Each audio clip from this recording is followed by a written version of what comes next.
Hay pensamientos que drenan nuestra esperanza porque nos desenfocan. Bien, vayamos a Marcos capítulo 15. Aquí se encuentran algunas personas que estaban en contra de Jesús, las cuales habían tomado una decisión y era acusarlo. Me he preguntado algo y es que hay pensamientos que incomodan, pero el pensamiento uniforme suele hacer daño a otros si no nos damos cuenta a tiempo, porque no todos tenemos la misma capacidad de resistir. La manera uniforme de ver las cosas no nos ayudarán a ver mejor. Ese fue el caso de todos los que se pusieron en contra de Jesús. Ninguno pudo ver algo diferente. Al contrario, habían perdido de vista lo que necesitaban sus ojos. Todos podemos tener ojos, pero nadie puede ver sin luz. Entonces, estos hombres tomaron una decisión a ciegas. Esto ilustra el nacimiento de las malas decisiones. Cuando dejamos de ver es cuando tomamos malas decisiones, porque dejamos de ver lo que hay delante nuestro. Resulta que ataron a Jesús. Una pregunta, ¿en verdad es posible atar a Dios? Lo único que viene a mi mente es que estos hombres habían encerrado a Dios en sus pensamientos. Creo que algo similar nos pasa en cuanto creemos que Dios estaba en el lugar donde lloramos ayer, pero olvidamos que Dios también está donde nos estancamos hoy. La actitud de Jesús es impresionante, porque Él no se opuso al diminuto plan de estos hombres. La mayoría de nosotros olvidamos que adentro llevamos algo que pueda aplastar la inseguridad. Jesús sabía eso. Jesús sabía que podía recibir ayuda del Padre, y creo que tú no debes olvidar eso. Ahora bien, Jesús es entregado a Pilato. Aquí hay un detalle. Para estos hombres, Jesús era un problema, y lo llevaron a Pilato, lo cual ilustra que muchas veces llevamos nuestros problemas a la persona incorrecta, porque en vez de llevar nuestros problemas a Dios, pensamos que alguien más podrá tener el mismo interés. Dios está interesado en nuestros problemas tanto como lo está en nuestros resultados. Nosotros perdemos de vista muchas cosas, pero Dios está pendiente de cada detalle. Ahora bien, Pilato le dice a Jesús, ¿eres tú el rey de los judíos? Y Jesús respondió, tú mismo lo dices. ¿Sabes? No estamos tan lejos de conocer nuestro propósito. El problema está en que pasamos por alto las preguntas porque siempre esperamos una respuesta. Y en este caso, a través de una pregunta, Pilato estaba enterándose quién era Jesús. Amigo, si Pilato pudo saber quién es Jesús a través de una pregunta, ¿no crees que tú también puedes saber quién es Él? Lo que pasa es que cuando hemos perdido la capacidad de comunicarnos, entonces ya no tenemos nada para decir y asimismo nada para descubrir. Por eso es que vemos todo distorsionado, porque pensamos que preguntar nos hace más pequeños, pero la verdad es que tener todas las respuestas del mundo no nos hará más grandes. La grandeza no se mide por cuánto sabes, se mide por lo que ves en otros. Ninguno podrá saber qué significa eso si no está interesado en conocer a Jesús. Si puedes ver a otros teniendo éxito antes que tú, tal vez estás empezando a ver la grandeza que Dios puso en ti. Sí, Dios es grande y puso grandeza en el corazón del ser humano para que podamos reconocer eso en otros. Por eso no hay razón para envidiar a nuestro prójimo. Ahora bien, dice que los jefes de los sacerdotes se pusieron a acusarlo de muchas cosas. Por un momento piensa en lo siguiente: Jesús está escuchando, pero no los acusa. Ellos lo acusan, pero no escuchan. ¿Sabes qué significa eso? La fe viene por el oír, y el oír por la palabra de Dios. Pero la incredulidad viene por dejar de oír. Eso es lo que les pasó a estos hombres.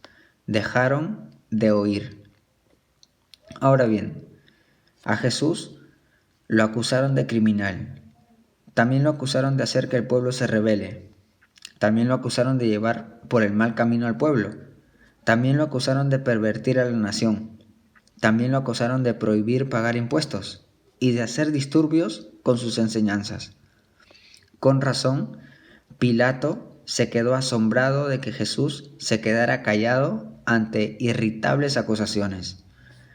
Eso quiere decir que el silencio puede desarmar al más violento. El silencio puede darle más respuestas a un trato injusto. El silencio trata los asuntos con cuidado, mientras el ruido no tiene armonía. Es decir, las acusaciones no tienen sentido para el inocente. Jesús sabía eso. Él no respondió a las cosas que no tenían sentido, porque las acusaciones que hacían contra él eran mentira. El silencio habla del dominio interno, es la conexión que tiene el espíritu con la boca. Muchas veces las palabras que no tienen sentido para ti terminan siendo acusaciones contra tu prójimo. Ahora bien, durante la Pascua había una costumbre de soltar un preso cada año, y resulta que en ese momento estaba encarcelado un hombre llamado Barrabás, el cual era un revolucionario que había cometido homicidio. Así que estos hombres optaron por pedir que suelte a Barrabás en vez de aceptar que estaban equivocados.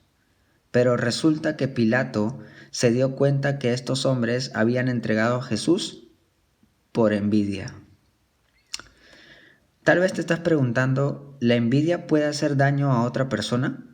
Claro que sí, pero principalmente te hace daño a ti antes que a los demás. La envidia no te mata, pero sí te puede atar por décadas. La envidia actúa internamente, al igual que la frustración. La envidia te hace olvidar lo que ya tienes. La envidia puede hacer que quieras lo peor para otro. En otras palabras, esto se llama maldecir. Y si te estás preguntando por qué estás igual hace años, precisamente se debe a que cuando uno envidia, en realidad está maldiciendo a su prójimo.